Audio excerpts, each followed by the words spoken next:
apa kabar? Miss harap kabarnya baik-baik aja ya. Jumpa lagi bersama Miss Angel. Di sini, Miss akan membawakan sebuah cerita rakyat yang berasal dari daerah Sumatera Utara yang berjudul Natampuk Emas. Cerita ini katanya terjadi di sebuah desa kecil di daerah yang bernama Desa Laiparira.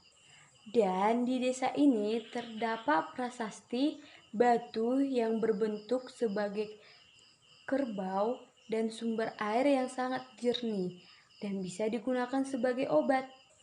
Nah, adik-adik pasti penasaran kan bagaimana asal-usul prasasti batu kerbau dan air yang jernih itu dan bisa digunakan obat.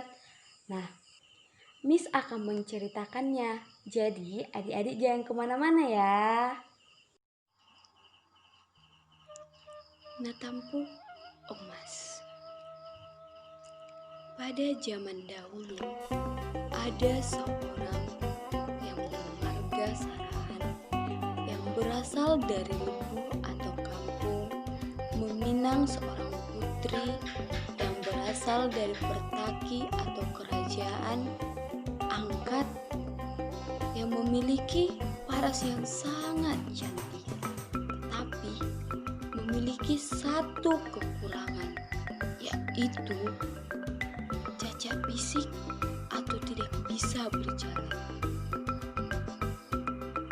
Walaupun kondisi Putri Natampuk Emas cacat, pernikahan antara marga Sarahan dan Natampuk Emas berjalan dengan lancar tanpa diketahui oleh marga Sarahan bahwa Putri Natampuk Emas tidak dapat berjalan. Dengan syarat marga Sarahan tidak boleh membiarkan Putri Natampuk Emas berjalan dari kerajaan sampai ke lebu atau kampung marga Sarahan. Selama berminggu-minggu, Putri Natampuk Emas tinggal di rumah marga Sarahan. Tetapi Putri Natampuk Emas tidak pernah keluar dari kamar, sehingga membuat keluarga marga Sarahan menjadi curiga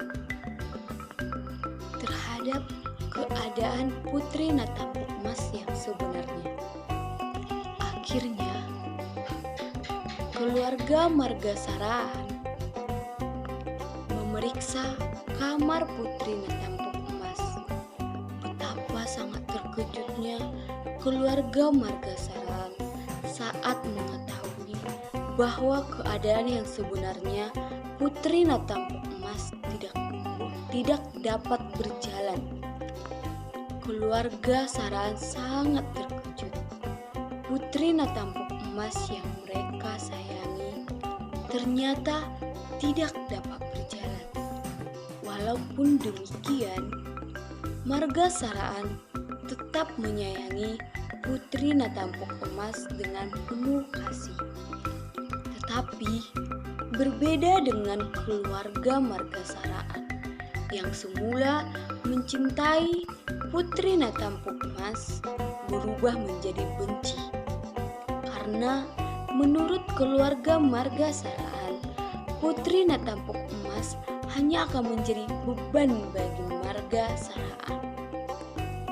Berbagi hinaan sering dilontarkan oleh keluarga marga Sarahan kepada Putri Natampuk Emas, yang membuat Putri Natampuk Emas tidak betah tinggal di rumah marga Sarahan, dan akhirnya ia memutuskan kembali ke pertaki atau kerajaan angkat.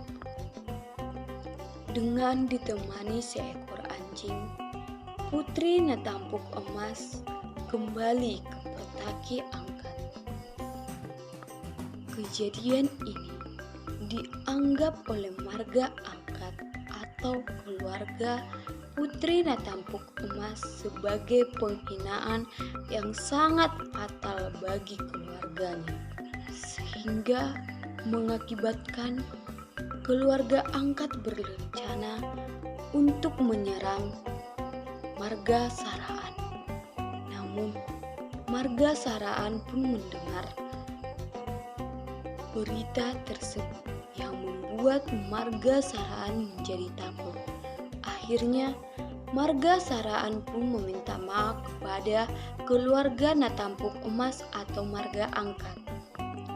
Marga Saraan pun menjumpai marga angkat untuk meminta maaf. Dan sebagai tanda maaf dari marga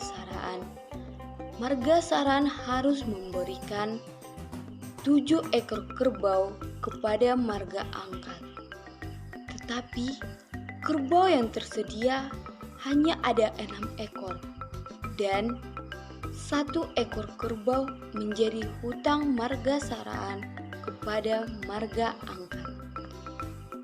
Hari berganti hari, bulan berganti bulan, tahun berganti tahun, namun marga Saraan tidak kunjung membayar hutang kepada marga angkat. Hingga pada suatu hari, marga angkat akan menyelenggarakan sebuah pesta yang sangat besar yang harus menyembelih 7 ekor kerbau. Tetapi kerbau yang tersedia hanya 6 ekor, yang membuat marga angkat harus menagih 1 ekor hutang marga Saraan kepada marga angkat. Akan tetapi marga angkat menganggap bahwa ini sebagai bentuk penghinaan. Karena marga Saraan sudah menerima Putri Natampuk Emas apa adanya. Tetapi marga angkat tetap saja menagih hutang.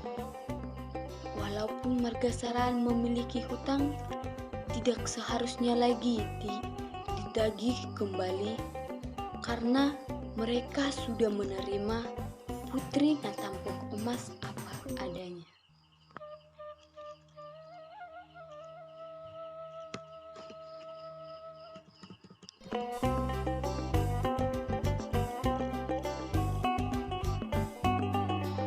Dengan terpaksa, marga Saraan pun menyerahkan 1 ekor kerbau kepada marga angkat. Namun, dengan susah payah, kerbau itu ditarik dan dipaksa untuk dibawa ke Pertaki atau kerajaan angkat. Akan tetapi, kerbau itu tidak bergerak dan tidak melawan. Tiba-tiba, alam bergemuruh. Petir dan halilintar bersaut-sautan.